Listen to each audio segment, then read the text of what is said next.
renewables. No net zero. Build 3 coal-fired power stations. Pull out of Apparently global we have no climate skilled deals. labour here.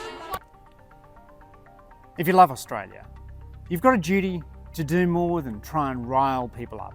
The job of a politician is to talk about facts, not just shout angry slogans. My last video about One Nation generated a bit of commentary. That's good, because if you disagree with me, it means we've got something to talk about. I saw the suggestion that we should massively slash migration. The fact is, the Albanese government has already reduced migration levels from their record highs under the former coalition government. We're making record investments into training Aussies through programs like Free TAFE. But training takes time. According to Jobs and Skills Australia, 1 in 3 occupations currently face a skills shortage. With 4.3% unemployment, occupations like health and aged care are crying out for workers. And we need 500,000 skilled construction workers to build the homes Australians need. So how does stopping skilled migration deal with Australia's skills shortage? Well, it doesn't. It just makes it harder to staff hospitals, aged care, and build the infrastructure that Australia needs. Migrants aren't just mouths to feed, they're muscles to build and minds to inspire.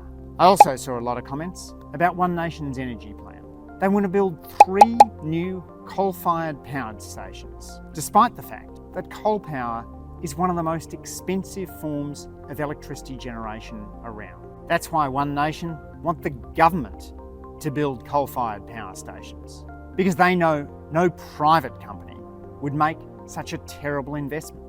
Renewables, backed by storage, are the cheapest form of new power generation. This is happening at a time when Australia has just passed 50% renewables in the energy grid.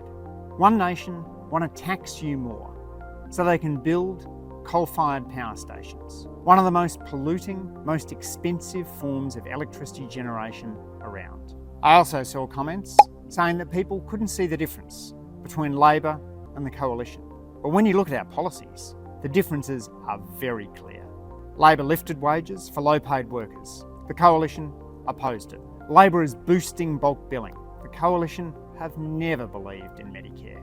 Labor supports renewables. The Coalition are still dreaming about building nuclear power plants. That's why millions of Australians shifted their support from the Coalition to Labor over the last 2 federal elections. If we're going to debate the future, it helps to start with the facts, because the choices we make about migration, healthcare, or energy aren't abstract. They affect whether homes get built, whether hospitals get staffed, and whether wages continue to grow. Let's keep the conversation going, but let's make sure it's grounded in evidence. See you in the comments.